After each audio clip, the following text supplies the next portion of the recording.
Origin Protocol. Expanded Files. Case 001, Chapter 7. They asked me 41 questions over 3 days. I answered 38 of them. The other 3 I am still thinking about. The first day was the easy day. They wanted the facts. Dates. Names. Sequence of events. What I had seen and when I had seen it.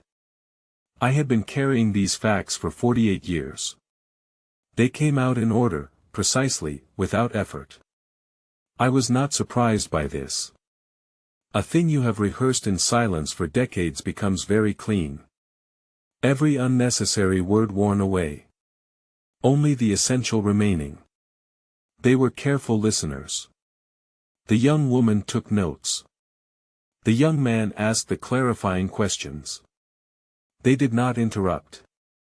They did not express surprise or disbelief.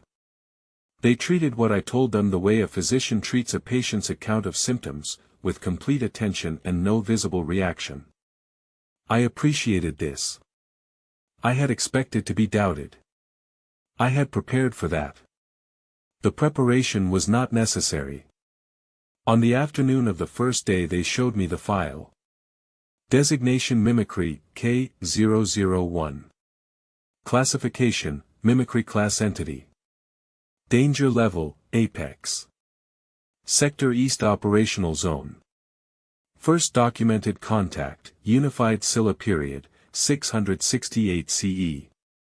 Current containment status, uncontained. I read the file carefully. There was more in it than what I had witnessed. Cases going back centuries. Patterns I recognized and patterns I did not. A picture of something much larger and much older than the autumn of 1938 in Annong. I asked how many people had provided testimony.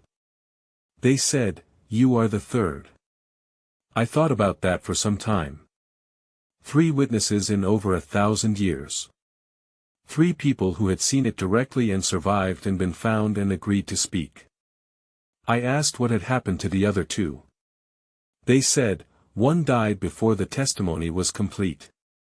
One is still living. We cannot tell you more than that." I nodded. I understood why. The second day was harder. They wanted to know what I believed. Not what I had seen. What I had concluded.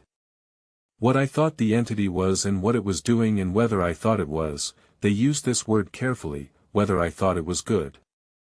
I told them I had been thinking about that question for 48 years and I did not have a simple answer.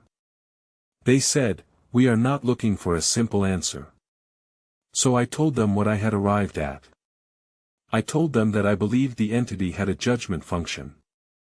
That it did not kill randomly. That it selected targets based on something it could perceive that human beings could not easily perceive. Something in people. Some quality that indicated what they had done or what they were capable of doing. They asked, "Do you think this judgment was accurate?" I said, "In every case I witnessed, yes." The 17 men who died in Annong were collaborators. I confirmed this from the interrogation documents I saw in 1939. The 3 detectives were the specific individuals who would have acted on the intelligence to destroy the network. The entity was accurate. They asked, "Does accuracy make it right?" I was quiet for some time. Then I said, "I am 87 years old. I have thought about that question since I was 21. I think accuracy and rightness are different things. I think something can be accurate and still not be right. But I also think that when human systems fail to deliver rightness, and something else delivers accuracy instead, the question of rightness becomes very complicated." They wrote this down. They asked, "Do you think the entity was protecting the innocent or punishing the guilty?" I said, "I think those are the same action described from 2 different directions." They wrote this down too. The third day was the hardest. They asked about me. Not about what I had seen. About what I had done. About the choice I had made to remain silent. About whether I believed my silence had been correct. About what I thought my role had been and whether I had fulfilled it. I had not prepared for these questions. I had prepared for questions about the entity. About the deaths. About the network. About the colonial period and the independence movement and the political context. I had not prepared for questions about myself. They asked, when you chose not to warn Master Li, do you believe you made the right choice? I was quiet for a long time. Then I said, Master Li knew. He had already made his own choice. I believe he chose to die in a way that meant something rather than to survive in a way that did not. I do not think my warning would have changed his decision. But I do not know this. I will never know this. They asked, when you chose not to speak during the interrogation in 1939, do you believe you made the right choice? I said, I believe the entity's judgment was correct and I chose to protect that judgment. Whether protecting a correct judgment by a non-human entity is the right thing for a human being to do is a question I cannot answer. I have been trying to answer it for 48 years. They asked, do you regret your silence? This was one of the 3 questions I did not answer. Not because I did not have an answer. Because the answer was too complicated to give quickly and I did not want to give it badly. I told them I needed more time to think about it. They said, we will come back. They came back 6 months later. By then I had thought about it more carefully. I gave them the answer. But that answer belongs to Chapter 8. What I will say here is this. The 41 questions over 3 days did something I had not expected. They did not give me clarity. I had thought that finally speaking would resolve something.